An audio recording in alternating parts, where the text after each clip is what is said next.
Bengali study গাইডের পক্ষ থেকে সকল শ্রোতা বন্ধুকে স্বাগত। আজকে রবীন্দ্রনাথ ঠাকুরের লেখা দুরাশা গল্পটি তোমাদের পাঠ করে শোনাব। দার্জিলিংয়ে গিয়া দেখিলাম মেঘে বৃষ্টিতে 10 দিক আচ্ছন্ন। ঘরের বাহির হইতে ইচ্ছা হয় না, ঘরের মধ্যে থাকিতে আরও অনিচ্ছা জন্মে। হোটেলে প্রাতঃকালে আহার সমাধা করিয়া পায়ে মোটা বুট এবং আপাতমস্তক ম্যাকিনটস পরিয়া বেড়াইতে বাহির হইয়াছি।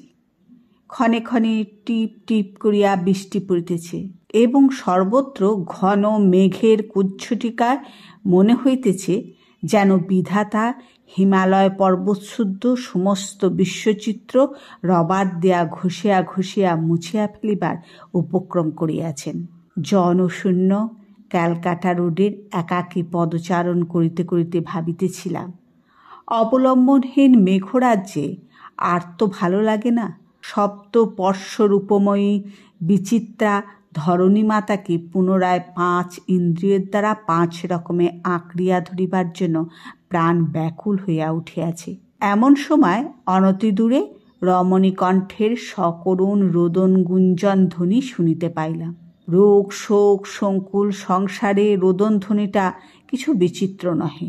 অন্যত্র অন্য সময় হইলে ফিরিয়া চাহিতাম কিনা সন্দেহ, কিন্তু এই অসীম মেঘরাজ্যের মধ্যে সেই রোদন সমস্ত লুপ্ত জগতের একমাত্র রোদনের মতো আমার কানে আসিয়া প্রবেশ করিল। তাহাকে তুচ্ছ বলিয়া মনে হইল না। লক্ষ্য ভেদ করিয়া নিকটে গিয়া দেখিলাম গৈরিক বসনাবৃতা নারী, তাহার মস্তকে স্বর্ণকপিশ জটাভাব, চূড়া আকারে আবদ্ধ, পথপ্রান্তে শিলাখণ্ডের উপর বসিয়া মৃদুস্বরে রোদন করিতেছে। তাহা সত্য শোকের বিলাপ নহে, বহুদিন সঞ্চিত নিঃশব্দ শ্রান্তি ও অবসাদ আজ মেঘান্ধকার নির্জনতার ভারে ভাঙিয়া উচ্ছ্বসিত হইয়া পড়িতেছে। মনে মনে ভাবিলাম, এ বেশ হইল, ঠিক যেন ঘর গড়া গল্পের মতো আরম্ভ হইল। পর্বত সিংহে সন্ন্যাসিনী বিধাতা আমার মনে বোধ করি স্বাভাবিক ধর্মপিপাসা দিয়াছিলেন, অথবা আর কোনো নিগূঢ় কারণ ছিল কিনা বলিতে পারি না। কিন্তু প্রত্যহ প্রশান্ত প্রভাতে নব উন্মেষিত অরুণালোকে নিস্তরঙ্গ নীল যমুনার নির্জন শ্বেত সোপানতটে কেশরলালের পূজা অর্চনার দৃশ্যে আমার সদ্য সুপ্তোত্থিত অন্তঃকরণ একটি অব্যক্ত ভক্তি মাধুর্যে পরিপ্লুত হইয়া যাইত। নিয়ত সংযত শুদ্ধাচারে ব্রাহ্মণ কেশরলালের গৌরবর্ণ প্রাণসার সুন্দর তনু দেহখানি ধনুলেশহীন জ্যোতিষশিখার মতো বোধ হইত। ব্রাহ্মণের পুণ্য মাহাত্ম্য অপূর্ব শ্রদ্ধা ভরে এই মুসলমান দুহিতার মূঢ় হৃদয়কে বিনম্র করিয়া দিত। আমার একটি হিন্দু বাঁধি ছিল, সে প্রতিদিন নত হইয়া প্রণাম করিয়া কেশরলালের পদধূলি লইয়া আসিত। দেখিয়া আমার আনন্দও হইত, ঈর্ষাও জন্মিত। ক্রিয়াকর্ম পার্বণ উপলক্ষে এই বন্দিনী মধ্যে মধ্যে ব্রাহ্মণ ভোজন করাইয়া দক্ষিণা দিত। আমি নিজে হইতে তাহাকে অর্থসাহায্য করিয়া বলিতাম, তুই কেশরলালকে নিমন্ত্রণ করবি না। সে জিভ কাটিয়া বলিত, কেশরলাল ঠাকুর কাহারও অন্নগ্রহণ বা দান প্রতিগ্রহ করেন না। এইরূপে প্রত্যক্ষে বা পরোক্ষে কেশরলালকে কোনরূপ ভক্তিচিহ্ন দেখাইতে না পারিয়া আমার চিত্ত যেন ক্ষুব্ধ ক্ষুধাতুর হইয়া থাকিত। আমাদের পূর্বপুরুষের কেহ একজন একটি ব্রাহ্মণ কন্যাকে বলপূর্বক বিবাহ করিয়া আনিয়াছিলেন। আমি অন্তঃপুরে প্রান্তে বসিয়া তাহারই পূর্ণ রক্তপ্রবাহ আপন শিরার মধ্যে অনুভব করিতাম এবং সেই রক্তসূত্রে কেশরলালের সহিত একটি ঐক্য সম্বন্ধ কল্পনা করিয়া কিয়ৎ পরিমাণে তৃপ্তবোধ হইত। আমার হিন্দু দাসের নিকট হিন্দু ধর্মের সমস্ত আচার ব্যবহার, দেবদেবীর সমস্ত আশ্চর্য কাহিনী, রামায়ণ মহাভারতের সমস্ত অপূর্ব ইতিহাস তন্ন তন্ন করে শুনিতাম। শুনিয়া সেই অবরুদ্ধ অন্তঃপুরের প্রান্তে বসিয়া হিন্দু জগতের এক অপরূপ দৃশ্য আমার মনের সম্মুখে উদ্ঘাটিত হইত। মূর্তি প্রতিমূর্তি, শঙ্খ ঘণ্টা ধ্বনি, শঙ্খচূড়া খচিত দেবালয়, ধূপ ধুনোর ধূম, অগরু চন্দন মিশ্রিত পুষ্পরাশির সুগন্ধ, যোগী সন্ন্যাসীর অলৌকিক ক্ষমতা, ব্রাহ্মণের অমানসিক মাহাত্ম্য, মানুষ ছদ্মবেশধারী দেবতাদের বিচিত্র লীলা সমস্ত জড়িত হইয়া আমার নিকটে এক অতি পুরাতন, অতি বিস্তীর্ণ, অতি সুদূর অপ্রাকৃত মায়ালোক সৃজন করিত। আমার চিত্ত যেন নির্হারা ক্ষুদ্র পক্ষীর ন্যায় প্রদোষকালের একটি প্রকাণ্ড প্রাচীন প্রাসাদের কক্ষে কক্ষে উড়িয়া উড়িয়া বেড়াইত। হিন্দু সংসার আমার বালিকা হৃদয়ের নিকট একটি পরম রমণীয় রূপকথার রাজ্য ছিল। এমন সময় কোম্পানি বাহাদুরের সহিত সিপাহী লোকের লড়াই বাঁধিল। আমাদের বদ্রাউনের ক্ষুদ্র কেদলাটির মধ্যেও বিপ্লবের তরঙ্গ জাগিয়া উঠিল। কেশরলাল বলিল, এইবার গোখাদক গোড়ালোককে আর্যবত্ত হইতে দূর করিয়া দেয়া আর একবার হিন্দুস্থান হিন্দু মুসলমানের রাজপদ লইয়া দূতক্রিয়া বসাইতে হইবে। আমার পিতা গোলাম কাদের খাঁ সাবধানী লোক ছিলেন। তিনি ইংরেজ জাতিকে কোনো একটি বিশেষ কুটুম্ব সম্ভাষণে অভিহিত করিয়া বলিলেন, উহারা অসাধ্য সাধন করিতে পারে, হিন্দুস্থানের লোক উহাদের সহিত পারিয়া উঠিবে না। আমি অনিশ্চিত প্রত্যাশে আমার এই ক্ষুদ্র কেল্লাটুকু খোয়াইতে পারিব না। আমি কোম্পানি বাহাদুরের সহিত লড়িব না। যখন হিন্দুস্থানের সমস্ত হিন্দু মুসলমানের রক্ত উত্তপ্ত হইয়া উঠিয়াছে, তখন আমার পিতার এই বণিকের মতো সাবধানতায় আমাদের সকলের মনে ধিক্কার উপস্থিত হইল। আমার বেগম মাতৃগণ পর্যন্ত চঞ্চল হইয়া উঠিলেন। এমন সময় ফৌজ লইয়া সশস্ত্র কেশরলাল আসিয়া আমার পিতাকে বলিলেন, নবাব সাহেব, আপনি যদি আমাদের পক্ষে যোগ না দেন, তবে যতদিন লড়াই চলে আপনাকে বন্দী রাখিয়া আপনার কেল্লার আধিপত্য ভার আমি গ্রহণ করিব। পিতা বলিলেন, এই সমস্ত হাঙ্গামা কিছুই করিতে হইবে না, তোমাদের পক্ষে আমি রহিব। কেশরলাল কহিলেন, ধনকোষ হইতে কিছু অর্থ বাহির করিতে হইবে। পিতা বিশেষ কিছু দিলেন না, কহিলেন, যখন যেমন আবশ্যক হইবে আমি দেব। আমার সীমান্ত হইতে পদাঙ্গুলি পর্যন্ত অঙ্গ প্রত্যঙ্গের যত কিছু ভূষণ ছিল সমস্ত কাপড়ে বাঁধিয়া আমার হিন্দু দাসী দিয়া গোপনে কেশরলালের নিকট পাঠাইয়া দিলাম।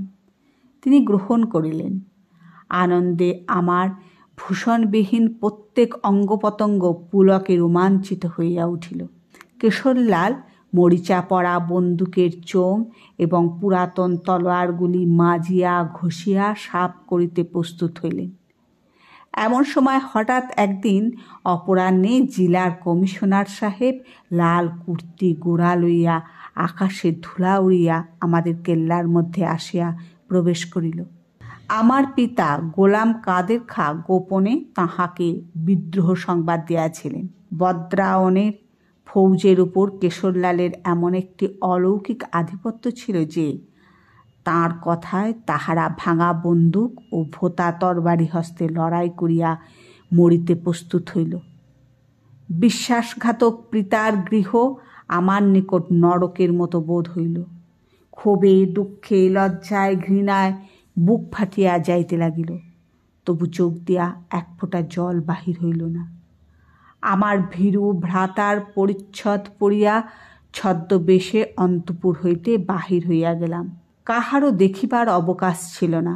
তখন ধুলা এবং বারুদের ধোঁয়া, সৈনিকের চিৎকার এবং বন্দুকের শব্দ থামিয়া গিয়া মৃত্যুর ভীষণ শান্তি জল স্থল আকাশ আচ্ছন্ন করিয়াছে। যমুনার জল রক্তরাগে রঞ্জিত করিয়া সূর্য অস্ত গিয়াছে। সন্ধ্যাকাশে শুক্লপক্ষের পরিপূর্ণ প্রায় চন্দ্রমা। রণক্ষেত্র মৃত্যুর বিকট দৃশ্যে আকীর্ণ। অন্য সময় হইলে করুণায় আমার বক্ষ ব্যথিত হইয়া উঠিত, কিন্তু সেদিন স্বপ্নাবিষ্টের মতো আমি ঘুরিয়া ঘুরিয়া বেড়াইতেছিলাম। খুঁজিতেছিলাম কোথায় আছে কেশরলাল। সেই একমাত্র লক্ষ্য ছাড়া আর সমস্ত আমার নিকট অলীক বোধ হইতেছিল। খুঁজিতে খুঁজিতে রাত্রি দ্বিপ্রহরে উজ্জ্বল চন্দ্রালোকে দেখিতে পাইলাম রণক্ষেত্রের অদূরে যমুনা তীরের আম্র কানন ছায়ায় কেশরলাল এবং তাহার ভক্ত ভৃত্য দেবকীনন্দের মৃতদেহ পড়িয়া আছে। বুঝিতে পারিলাম সাংঘাতিক আহত অবস্থায়। হয় প্রভু ভৃত্যকে অথবা ভৃত্য প্রভুকে রণক্ষেত্র হইতে এই নিরাপদ স্থানে বহন করিয়া আনিয়া শান্তিতে মৃত্যুহস্তে আত্মসমর্পণ করিয়াছে। প্রথমেই আমি আমার বহুদিনের বুভুক্ষিত ভক্তিবৃত্তের চরিতার্থ সাধন করিলাম। কেশরলালের পদতলে লুণ্ঠিত হইয়া পুড়িয়া আমার আজানুলম্বিত কেশজাল উন্মুক্ত করিয়া দেয়া বারংবার তাহার পদধূলি মুছিয়া লইলাম। আমার উত্তপ্ত ললাটে তাহার হিম শীতল পাদপদ্ম তুলিয়া লইলাম।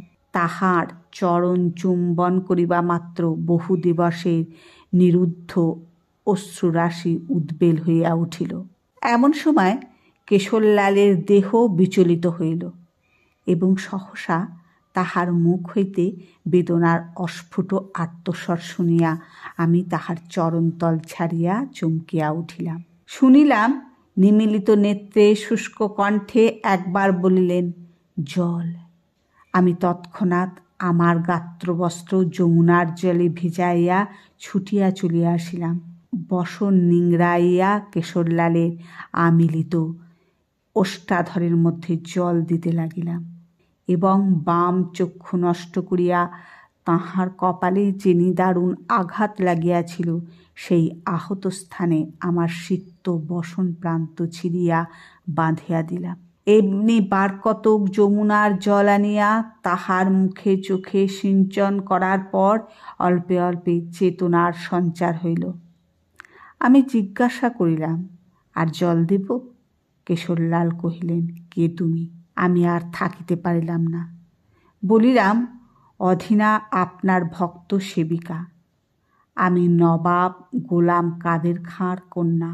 মনে করিয়াছিলাম কেশরলাল আসন্ন মৃত্যুকালে তাহার ভক্তের শেষ পরিচয় সঙ্গে করিয়া লইয়া যাইবেন। এই সুখ হইতে আমাকে আর কেহ বঞ্চিত করিতে পারিবে না। আমার পরিচয় পাইবা মাত্র কেশরলাল সিংহের ন্যায় গর্জন করিয়া উঠিয়া বলিলেন, বেইমানের কন্যা, বিধর্মী! মৃত্যুকালে যবনের জল দিয়া তুই আমার ধর্ম নষ্ট করলি। এই বলিয়া প্রবল বলে আমার কপোল দেশে দক্ষিণ করতলের আঘাত করিলেন। আমি মূর্ছিত প্রায় হইয়া চক্ষে অন্ধকার দেখিতে লাগিলাম। তখন আমি ষোড়শী। প্রথম দিন অন্তঃপুর হইতে বাহিরে আসিয়াছি। তখনও বহিরাকাশের লুব্ধ তপ্ত সূর্যকর আমার সুকুমার কপলের রক্তিম লাবণ্য বিভা অপহরণ করিয়া লয়নি। সেই বহিঃসংসারের পদক্ষেপ করিবা মাত্র আমার সংসারের দেবতার নিকট হইতে এই প্রথম সম্ভাষণ প্রাপ্ত হইলাম। আমি নির্বাপিত সিগারেটে এতক্ষণ মোহমুগ্ধ চিত্রার্পিতের ন্যায় বসিয়াছিলাম। গল্প শুনিতেছিলাম, কি ভাষা শুনিতেছিলাম, কি সঙ্গীত শুনিতেছিলাম জানি না। আমার মুখে একটি কথা ছিল না। এতক্ষণ পরে আমি আর থাকিতে পারিলাম না। হঠাৎ বলিয়া উঠিলাম, জানোয়ার। নবাবজাদি কহিলেন, কে জানোয়ার? জানোয়ার কি মৃত্যু যন্ত্রণার সময় মুখের নিকট সমাহিত জলবিন্দু পরিত্যাগ করে? আমি অপ্রতিভ হইয়া কহিলাম, তা বটে, সে দেবতা। নবাবজাদি কহিলেন, কিসের দেবতা? দেবতা কি ভক্তের একাগ্র চিত্তের সেবা প্রত্যাখ্যান করিতে পারে?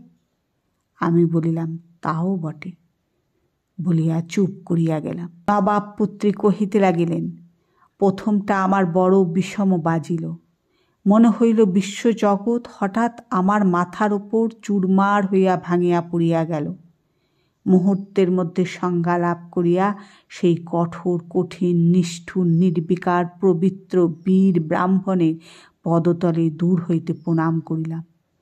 মনে মনে কহিলাম, হে ব্রাহ্মণ, তুমি হীনের সেবা, পরের অন্ন, ধনীর দান, যুবতীর যৌবন, রমণীর প্রেম কিছুই গ্রহণ করো না। তুমি স্বতন্ত্র, তুমি একাকী, তুমি নির্লিপ্ত, তুমি সুদূর। তোমার নিকট আত্মসমর্পণ করিবার অধিকারও আমার নেই। নবাবদুহিতাকে ভুলণ্ঠিত মস্তকে প্রণাম করিতে দেখিয়া কেশরলাল কি মনে করিল বলিতে পারি না, কিন্তু তাহার মুখে বিস্ময় অথবা কোনো ভাবান্তর প্রকাশ পাইল না। শান্তভাবে একবার আমার মুখের দিকে চাহিল, তাহার পরে ধীরে ধীরে উঠিল। আমি সচকিত হইয়া আশ্রয় দেবার জন্য আমার হস্ত প্রসারণ করিলাম। সে তাহা নীরবে প্রত্যাখ্যান করিল এবং বহু কষ্টে যমুনার ঘাটে গিয়া অবতীর্ণ হইল। সেখানে একটি খেয়া নৌকা বাঁধা ছিল। পার হইবার লোকও ছিল না, পার করিবার লোকও ছিল না। সেই নৌকার উপর উঠিয়া কেশরলাল বাঁধন খুলিয়া দিল। নৌকা দেখিতে দেখিতে মধ্যস্রোতে গিয়া ক্রমশ অদৃশ্য হইয়া গেল। আমার ইচ্ছা করিতে লাগিল সমস্ত হৃদয় ভার, সমস্ত যৌবন ভার, সমস্ত অনাদৃত ভক্তি ভার লইয়া সেই অদৃশ্য নৌকার অভিমুখে জোর কর করিয়া সেই নিস্তব্ধ নিশীতে, সেই চন্দ্রলোক পুলকিত নিস্তরঙ্গ যমুনার মধ্যে অকাল বিন্দুচ্যুত পুষ্পমঞ্জরীর ন্যায় এই ব্যর্থ জীবন বিসর্জন করি। কিন্তু পারিলাম না। আকাশের চন্দ্র, যমুনা পাড়ের ঘন কৃষ্ণ বনরেখা, কালিন্দীর নিবিড় নীল নিষ্কম্প জলরাশি, দূরে আম্রবনের ঊর্ধ্বে আমাদের জ্যোৎস্না চিক্কণ কেল্লার চূড়াভাগ, সকলেই নিঃশব্দ গম্ভীর ঐক্যতানে মৃত্যুর গান গাহিল। সেই নিশীতে গ্রহ চন্দ্র তারকা খচিত নিস্তব্ধ তিন ভুবন আমাকে এক বাক্যে মরিতে কহিল।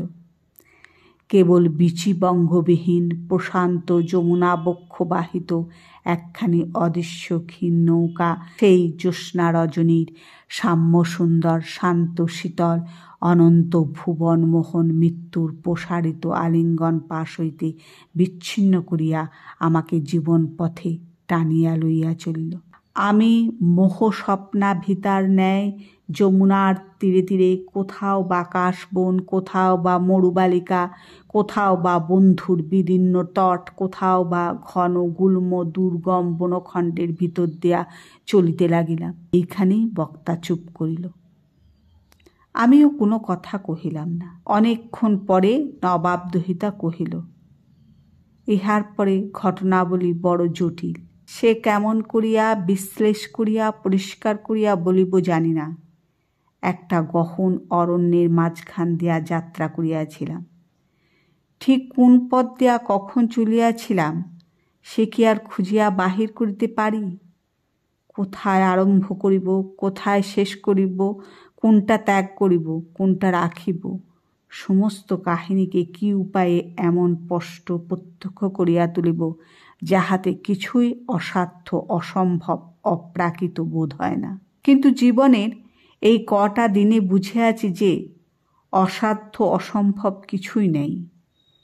নবাব অন্তঃপুরে বালিকার পক্ষে বাহিরের সংসার একান্ত দুর্গম বলিয়া মনে হইতে পারে, কিন্তু তাহা কাল্পনিক। একবার বাহির হইয়া পড়িলে একটা চলিবার পথ থাকেই। সে পথ নবাবী পথ নহে, কিন্তু পথ। সে পথে মানুষ চিরকাল চলিয়া আসিয়াছে।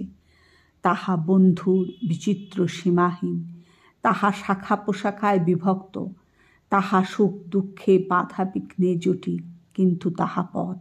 এই সাধারণ মানবের পথে একাকিনী নবাবদুহিতার সুদীর্ঘ ভ্রমণ বৃত্তান্ত সুখশ্রাব্য হইবে না। হইলেও সেসব কথা বলিবার উৎসাহ আমার নেই। এক কথায় দুঃখ, কষ্ট, বিপদ, অবমাননা অনেক ভোগ করতে হইয়াছে, তবু জীবন অসহ্য হয়নি। আতশবাজির মতো যত দাহন তত উদ্দাম গতিলাভ করিয়াছি। যতক্ষণ বেগে চলিয়াছিলাম ততক্ষণ পুড়িতেছি বলিয়া বোধ ছিল না।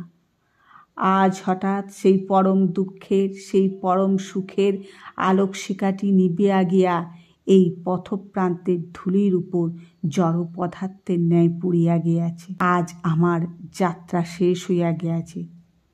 এইখানেই আমার কাহিনীর সমাপ্ত। এই বলিয়া নবাব পুত্রী থামিল। আমি মনে মনে ঘাড় নাড়িলাম। এখানে তো কোনো মতেই শেষ হয় না। কিছুক্ষণ চুপ করিয়া থাকিয়া ভাঙা হিন্দিতে বলিলাম, বেয়াদপি মাপ করিবেন। শেষ দিককার কথাটা আর একটু খোলসা করিয়া বলিলে অধীনের মনের ব্যাকুলতা অনেকটা হ্রাস হয়। নবাব পুত্রী হাসিলেন। বুঝিলাম আমার ভাঙা হিন্দিতে ফল হইয়াছে। যদি আমি খাস হিন্দিতে বা বাক চালাইতে পারিতাম, তা হইলে আমার কাছে তাহার লজ্জা ভাঙিত না। কিন্তু আমি যে তাহার মাতৃভাষা অতি অল্পই জানি, সেইটেই আমাদের উভয়ের মধ্যে বৃহৎ ব্যবধান, সেইটেই একটা আব্রু। তিনি পুনরায় আরম্ভ করিলেন। কেশরলালের সংবাদ আমি প্রায়ই পাইতাম, কিন্তু কোনো মতেই তাহার সাক্ষাৎ লাভ করিতে পারিনি। তিনি তাঁতিয়া টুপির দলে মিশিয়া সেই বিপ্লবাচ্ছন্ন আকাশতলে অকস্মাৎ কখনো পূর্বে, কখনো পশ্চিমে, কখনো ঈশানে, কখনো নৈঋতে বজ্রপাতের মতো মুহূর্তের মধ্যে ভাঙিয়া পড়িয়া মুহূর্তের মধ্যে অদৃশ্য হইতেছিলেন। আমি তখন যোগিনী সাজিয়া কাশীর শিবানন্দ স্বামীকে পিতৃ সম্বোধন করিয়া তাহার নিকট সংস্কৃত শাস্ত্র অধ্যয়ন করিতেছিলাম। ভারতবর্ষের সমস্ত সংবাদ তাহার পদতলে আসিয়া সমাগত হইত। আমি ভক্তি ভরে শাস্ত্র শিক্ষা করিতাম এবং মর্মান্তিক উদ্বেগের সহিত যুদ্ধের সংবাদ গ্রহণ করিতাম। ক্রমে ব্রিটিশ রাজ হিন্দুস্তানের বিদ্রোহবহ্নি পদতলে দলন করিয়া নিবাইয়া দিল। তখন সহসা কেশরলালের সংবাদ আর পাওয়া গেল না। ভীষণ প্রলয়ালোকের রক্তরশ্মিতে ভারতবর্ষের দূর দূরান্ত হইতে যে সকল বীর মূর্তি ক্ষণে ক্ষণে দেখা যাইতেছিল, হঠাৎ তাহারা অন্ধকারে পুড়িয়া গেল। তখন আমি আর থাকিতে পারিলাম না। গুরুর আশ্রয় ছাড়িয়া ভৈরবী বেশে আবার বাহির হইতে পড়িলাম। পথে পথে, তীর্থে তীর্থে, মঠে মন্দিরে ভ্রমণ করিয়াছি। কোথাও কেশরলালের কোনো সন্ধান পাইনি। দুই একজন যাহারা তাহার নাম জানিত কহিল, সে হয় যুদ্ধে নয় রাজদণ্ডে মৃত্যু লাভ করিয়াছে। আমার অন্তরাত্মা কহিল, কখনো নহে, কেশরলালের মৃত্যু নেই। সেই ব্রাহ্মণ, সেই দুঃসহ জলদগ্নি কখনো নির্বাণ পায়নি। আমার আত্মহুতি গ্রহণ করিবার জন্য সে এখনও কোনো দুর্গম নির্জন যজ্ঞবেদীতে ঊর্ধ্বশিখা হইয়া জ্বলিতেছে। হিন্দু শাস্ত্রে আছে, জ্ঞানের দ্বারা তপস্যার দ্বারা শূদ্র ব্রাহ্মণ হইয়াছে। মুসলমান ব্রাহ্মণ হইতে পারে কিনা সে কথার কোনো উল্লেখ নেই। তাহার একমাত্র কারণ তখন মুসলমান ছিল না। আমি জানিতাম কেশরলালের সহিত আমার মিলনের বহু বিলম্ব আছে, কারণ তৎপূর্বে আমাকে ব্রাহ্মণ হইতে হইবে। একে একে 30 বৎসর উত্তীর্ণ হইল। আমি অন্তরে বাহিরে, আচারে ব্যবহারে, কায় মনোবাক্যে ব্রাহ্মণ হইলাম। আমার সেই ব্রাহ্মণ পিতামহীর রক্ত নিষ্কলুষ তেজে আমার সর্বাঙ্গে প্রবাহিত হইল। আমি মনে মনে আমার সেই যৌবন আরম্ভের প্রথম ব্রাহ্মণ, আমার যৌবন শেষে শেষ ব্রাহ্মণ, আমার ত্রিভুবনের এক ব্রাহ্মণের পদতলে সম্পূর্ণ নিঃসংকোচে আমাকে প্রতিষ্ঠিত করিয়া একটি অপরূপ তৃপ্তি লাভ করিলাম। যুদ্ধ বিপ্লবের মধ্যে কেশরলালের বীরত্বের কথা আমি অনেক শুনিয়াছি, কিন্তু সে কথা আমার হৃদয়ে মুদ্রিত হয়নি। আমি সেই যে দেখিয়াছিলাম, নিঃশব্দে জ্যোৎস্না নিশীতে নিস্তব্ধ যমুনার মধ্যস্রোতে একখানি ক্ষুদ্র নৌকার মধ্যে একাকী কেশরলাল ভাসিয়া চলিয়াছে। সেই চিত্রই আমার মনে অঙ্কিত হইয়া আছে। আমি কেবল অহরহ দেখিতেছিলাম ব্রাহ্মণ নির্জন স্রোতে বাহিয়া নিশিদিন কোনো অনির্দেশ মহারহস্যভিমুখে ধাবিত হইতেছে। তাহার কোনো সঙ্গী নেই, সেবক নেই, কাহাকেও তাহার কোনো আবশ্যক নেই। সেই নির্বল আত্মনিমগ্ন পুরুষ আপনাতে আপনি সম্পূর্ণ। আকাশের গ্রহ চন্দ্র তারা তাহাকে নিঃশব্দে নিরীক্ষণ করিতেছে। এমন সময় সংবাদ পাইলাম কেশরলাল রাজদণ্ড হইতে পলায়ন করিয়া নেপালে আশ্রয় লইয়াছে। আমি নেপালে গেলাম। সেখানে দীর্ঘকাল বাস করিয়া সংবাদ পাইলাম কেশরলাল বহুকাল হইল নেপাল ত্যাগ করিয়া কোথায় চলিয়া গিয়াছে, কেহ জানে না। তাহার পর হইতে পাহাড়ে পাহাড়ে ভ্রমণ করিতেছি। এ হিন্দুর দেশ নহে। ভুটিয়া লেপচাগণ শ্লেচ্ছ, তাহাদের আহার ব্যবহারে আচার বিচার নেই। ইহাদের দেবতা, ইহাদের পূজা অর্চনা বিধি সকলেই স্বতন্ত্র। বহুদিনের সাধনায় আমি যে বিশুদ্ধ শুচিতা লাভ করিয়াছি, ভয় হইতে লাগিল পাছে তাহাতে রেখামাত্র চিহ্ন পড়ে। আমি বহু চেষ্টায় আপনাকে সর্বপ্রকার মলিন সংস্পর্শ হইতে রক্ষা করিয়া চলিতে লাগিলাম। আমি জানিতাম আমার তরী তীরে আসিয়া পৌঁছেছে, আমার জীবনের চরণ তীর্থ অনতি দূরে। তাহার পর আর কি বলিব? শেষ কথা অতি স্বল্প। প্রদীপ যখন নেবে তখন একটি ফুৎকারই নিবিয়া যায়। সে কথা আর সুদীর্ঘ করিয়া কি ব্যাখ্যা করিব? 38 বৎসর পর এই দার্জিলিংয়ে আসিয়া আজ প্রাতঃকালে কেশরলালের দেখা পাইয়াছি। বক্তাকে এইখানে ক্ষান্ত হইতে দেখিয়া আমি উৎসুকের সহিত জিজ্ঞাসা করিলাম, কি দেখিলেন? নবাবপত্রী কহিলেন, দেখিলাম বৃদ্ধ কেশরলাল ভুটিয়া পল্লীতে ভুটিয়া স্ত্রী এবং তাহার গর্ভজাত পৌত্র পৌত্রী লইয়া ম্লান বস্ত্রে মলিন অঙ্গনে ভুট্টা হইতে শস্য সংগ্রহ করিতেছে। গল্প শেষ হইল। আমি ভাবিলাম একটা সান্ত্বনার কথা বলা আবশ্যক। কহিলাম, 38 বৎসর একাদিক্রমে যাহাকে প্রাণভয়ে বিজাতির সংস্রবে অহরহ থাকতে হইয়াছে, সে কেমন করিয়া আপন আচার রক্ষা করিবে? নবাব কন্যা কহিলেন, আমি কি তাহা বুঝি না? কিন্তু এতদিন আমি কি মোহ লইয়া ফিরিতেছিলাম যে ব্রাহ্মণ্য আমার কিশোর হৃদয় হরণ করিয়া লইয়াছিল? আমি কি জানিতাম তাহা অভ্যাস, তাহা সংস্কার মাত্র? আমি জানিতাম তাহা ধর্ম, তাহা অনাদি অনন্ত।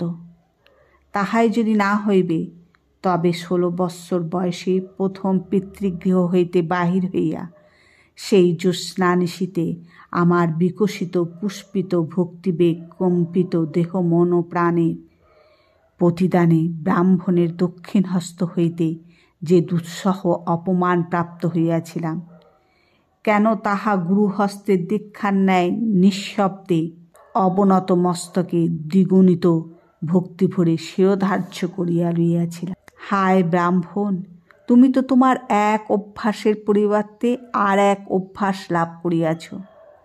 আমি আমার এক যৌবন এক জীবনের পরিবর্তে আর এক জীবন যৌবন কোথায় ফিরিয়া পাইব?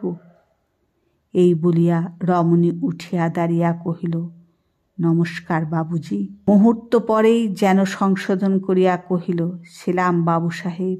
এই মুসলমান অভিবাদনের দ্বারা সে যেন জীর্ণ ভিত্তি ধূলিসায়ী ভগ্ন ব্রাহ্মণের নিকট শেষ বিদায় গ্রহণ করিল। আমি কোনো কথা বলিতে না বলিতেই সে সেই হিমাদ্রি শিখরের ধূসর কুজ্ঝিটিকা রাশির মধ্যে মেঘের মতো মিলিয়া গেল।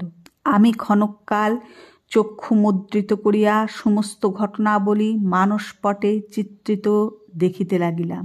মছলন্দের আসনে যমুনা তীরের গবাক্ষ সুখসীমা সরসী নবাব বালিকাকে দেখিলাম। তীর্থ মন্দিরে স্নান আরতিকালে তপস্বিনীর ভক্তি গদগদ একাগ্র মূর্তি দেখিলাম। তাহার পর এই দার্জিলিংয়ে ক্যালকাটা রোডের প্রান্তে প্রবীণার কোহলিকাচ্ছন্ন ভগ্ন হৃদয় ভার কাতর নৈশ্য মূর্তিও দেখিলাম।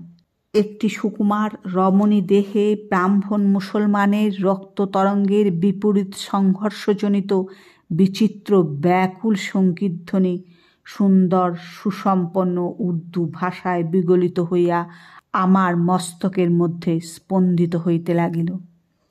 চক্ষু খুলিয়া দেখিলাম হঠাৎ মেঘ কাটিয়া গিয়া স্নিগ্ধ রৌদ্রে নির্মল আকাশ ঝলমল করিতেছে। ঠেলাগাড়িতে ইংরেজ রমণী ও অশ্বপিঠে ইংরেজ পুরুষগণ বায়ু সেবনে বাহির হইয়াছে। মাঝে মধ্যে দুই একটা বাঙালির গলাবন্ধ বিজড়িত মুখমণ্ডল হইতে আমার প্রতি সকৌতুক কটাক্ষ বর্ষিত হইতেছে। দ্রুত উঠিয়া পড়িলাম। এই সূর্যালোকিত অনাবৃত জগদ্দৃশ্যের মধ্যে সেই মেঘচ্ছন্ন কাহিনীকে আর সত্য বলিয়া মনে হইল না। আমার বিশ্বাস, আমি পর্বতের কুয়াশার সহিত আমার সিগারেটের ধূম ভূমি পরিমাণে মিশ্রিত করিয়া একটি কল্পনাখণ্ড রচনা করিয়াছিলাম। সেই মুসলমান ব্রাহ্মণী, সেই বিপ্লবীর, সেই যমুনা তীরের কেল্লা কিছুই সত্য নয়। রবীন্দ্রনাথ ঠাকুরের লেখা দুরাশা গল্পটি ভারতী পত্রিকায় 1305 বঙ্গাব্দে প্রথম প্রকাশিত হয়। এই গল্পের মধ্য দিয়ে ষোড়শী নবাবকন্যার অন্তরে সঞ্চিত আশা যখন স্বপ্ন সম্ভাবনায় উজ্জ্বল অস্ফুট কোরক পূর্ণতার গৌরবে পুষ্পিত হবার জন্য উন্মুখ, তখন থেকে আপনার মধ্যে সঙ্গোপনে লালিত আশার পরিণাম তীর বেদনার পর্যবসিত। তার হিন্দুত্বের সাধনা, তার গৃহত্যাগ, তার কেশরলালের অন্বেষণ সবই শেষ পর্যন্ত আশাহীন দুরাশায় ব্যর্থ, রিক্ত, শূন্য। কেশরলালের আচরিত ধর্ম যে অনাদি অনন্ত, এই বিশ্বাসও শেষ পর্যন্ত নষ্ট। এই গল্পে চরিত্র ও ঘটনার পরিণতি খুব স্বাভাবিকভাবেই ব্যঞ্জিত হয়ে উঠেছে। ভিডিওটি যদি তোমাদের ভালো লাগে অবশ্যই একটা লাইক করবে, কমেন্ট করে জানাবে পরবর্তী কোন গল্প তোমাদের শুনতে ভালো লাগে বা কী ধরনের গল্প তোমাদের শুনতে ভালো লাগে। পরবর্তী অন্য একটি ভিডিও নিয়ে আবার তোমাদের কাছে উপস্থিত হব। ততক্ষণ তোমরা ভালো থাকবে, সুস্থ থাকবে।